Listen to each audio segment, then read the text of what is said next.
Sejarah adalah cerita tentang kita, tentang umat manusia. Sejarah memberitahu kita dari mana kita berasal dan bagaimana kita sampai di sini. Dengan mempelajari sejarah, kita memahami masa kini dan bersiap untuk masa depan. Bayangkan sebuah pohon besar. Sejarah itu seperti akar dari pohon itu. Akar menopang pohon dan membantunya tumbuh. Sama seperti pohon membutuhkan akar yang kuat, kita perlu mengetahui sejarah kita. Ini saya membentuk di sana besi, unsaltaring salam masad. Sejarah dengan kisah-kisah sonorik, bentuk menakjubkan dan orang-orang luar biasa. Ini adalah frontal menembus waktu. Ribuan tahun yang lalu, peradaban pertama muncul. Ini adalah kelompok-kelompok khusus orang yang hidup bersama dalam masyarakat yang terorganisir.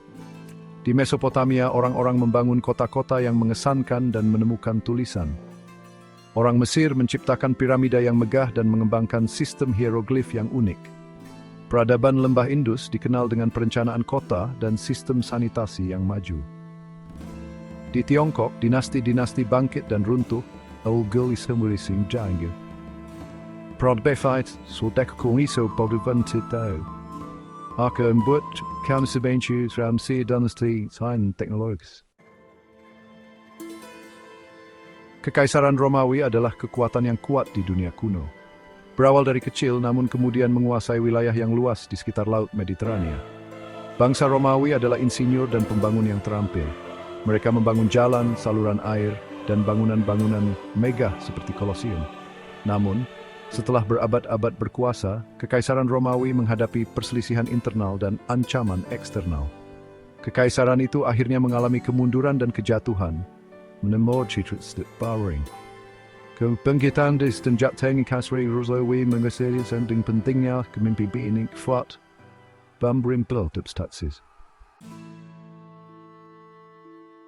Abad pertengahan setelah jatuhnya Roma adalah masa perubahan besar dan pergolakan. Eropa menyaksikan kebangkitan kerajaan-kerajaan yang kuat dan penyebaran agama Kristen. Salah satu peristiwa penting adalah Black Death, wabah mematikan yang melanda Eropa dan Asia. Wabah ini menewaskan jutaan orang dan memiliki dampak yang besar pada masyarakat. Perkembangan penting lainnya adalah Perang Salib, serangkaian perang agama yang terjadi antara umat Kristen dan Muslim untuk memperebutkan Tanah Suci. Abad pertengahan menyaksikan pembangunan katedral yang megah, perkembangan seni dan sastra baru, dan munculnya universitas-universitas. Bagian kelima, menjelajahi dunia. Zaman eksplorasi menandai babak baru dalam sejarah manusia. Penjelajah Eropa berlayar melintasi lautan, mencari rute perdagangan dan penemuan baru. Pelayaran Christopher Columbus ke benua Amerika pada tahun 1492 membuka dunia baru dan mengubah jalannya sejarah. Penjelajah seperti Vasco da Gama dan Ferdinand Magellan melakukan pelayaran penemuan yang inovatif. Zaman eksplorasi menyebabkan pertukaran barang, ide, dan budaya terhadap belahan dunia. Namun hal itu mengakibatkan penjajahan dan eksploitasi sumber daya. Era ini mengingatkan oleh menusak pengetahuan, petualang, dan keterhubungannya kita. Bagian ke-6, Revolusi Industri, Era Baru. Revolusi industri dimulai pada abad ke-14 dan mengubah cara barang diproduksi. Mesin-mesin dan pabrik-pabrik baru dibangun yang mengarah pada produksi massal. Penemuan mesin uap oleh James Watt merevolusi transportasi dan industri. Pabrik-pabrik bermunculan di kota-kota, menarik para pekerja dan mengubah lanskap sosial.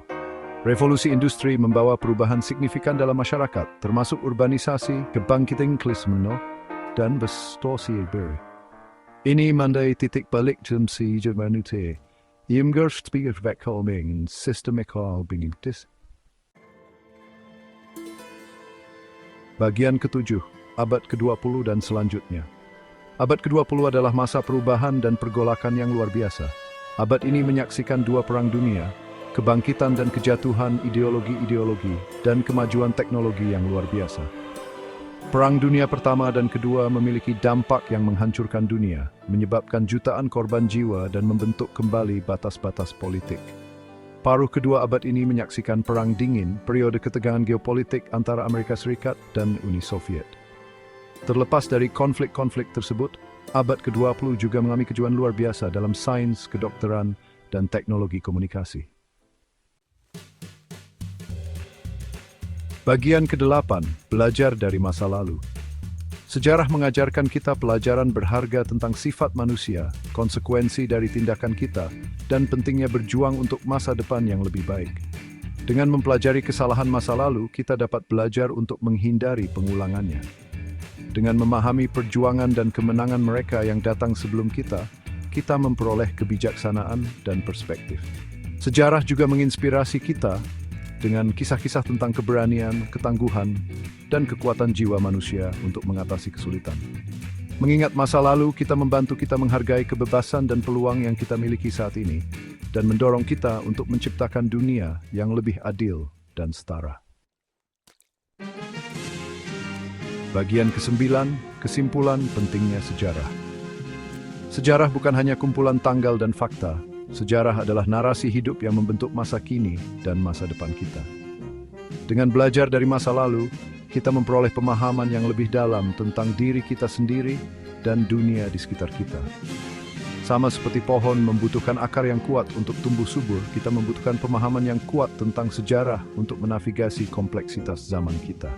Sejarah penuh dengan kisah-kisah luar biasa, individu-individu luar dan pelajaran berharga yang dapat bimbing kita menuju masa depan yang lebih cerah. Mari kita rangkul kekayaan masa lalu kita dan terus belajar dari perjalanan umat manusia.